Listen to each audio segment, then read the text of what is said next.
Darang lena sumtual kain at sun riyang katong lâu Samang sana katon ting le kan sun siya tuyang lâu ta ye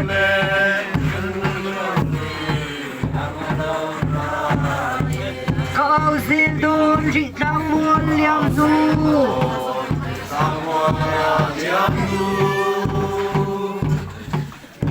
lâu xóa mấy lại liếc tê lúc lại thêm sâu lâu đâu kia lệ là chun lung ho vì sang muôn lea thân lập kiam lô về em tin hân nga yang mo xin hiang arang phật su Sun tôi loving con tôi parang buliong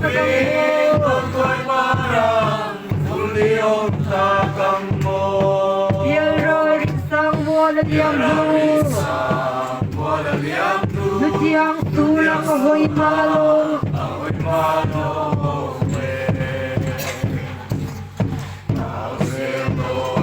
Risang wala liang du Itelo xóa nơi lại liang tê lưng lại thêm sâu lâu đâu kia lệ là xuân lung mơ vì sang muôn liang cần là tiang lô về Nutiang at sun ta ahi ko vi kaleri để không biết ta lê vi Thang van sang a zayon lalpa hin ta bilang mo Tim ta bilang mo Calvary par mo susuin Nutiang huy lâu tin aliam ta e Nút yang ôi lâu nên là liam ta Áo xe đồn vì sao mua là liam nu Vì tên lâu xóa đôi lại liam tê Nung lại thật thêm dâu lâu Lô kia lệ ta xuân của lung ho vì sao mua liam cần là tiang lô về Sim niang nawang achap lunglam ka vai rua ye Harang lena sum tual ka in sum niang Samang sana ka don ting le kan run siya tuyang alok ta ye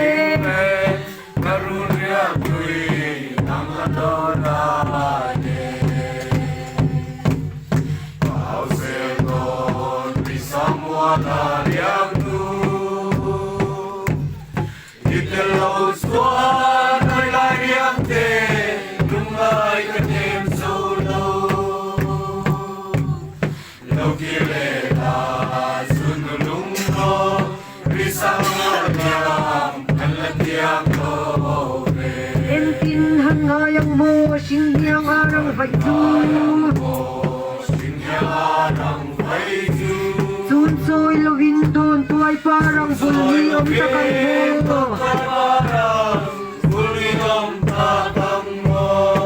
Piera risang mo laliang lo Nutiang tulang ahoy malawang e Nutiang sulang ako'y malawang Tao sildon isang wala liang tu Ikalaw suwan ay liang te Lumay ka kem solo Lokireta sunulong mo Risang walyang Kalatiang to Nutiang at sunta ahi kupil kaleri Hang van sanga zayon lalpaling sa bilang mo Calvary par mo'y tutuin Nutiang huy lautin aliam ta e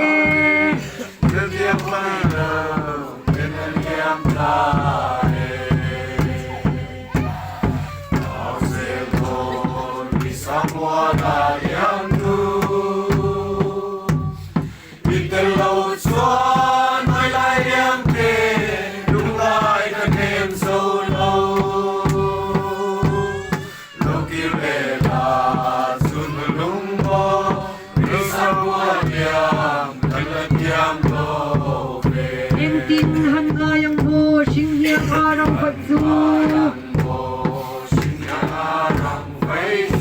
Sun soy lo hindon tuay parang pulniyon takang mo. Bial rorik sang mo laliang lu. Nutiang sulang amoy maluhe.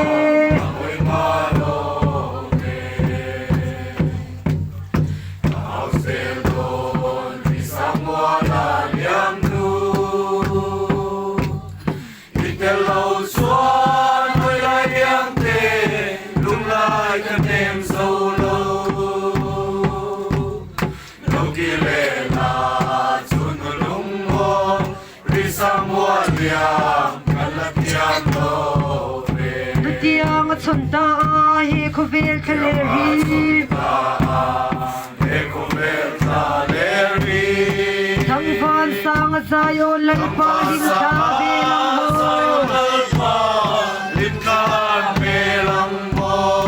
Calvary par mo'y susuyin. Nutiang hoy lautin alyam tae.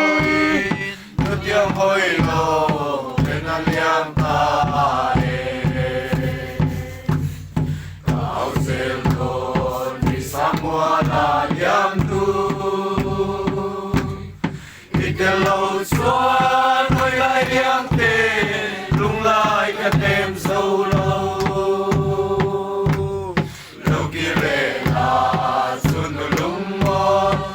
Samuel yang kan latihan lo.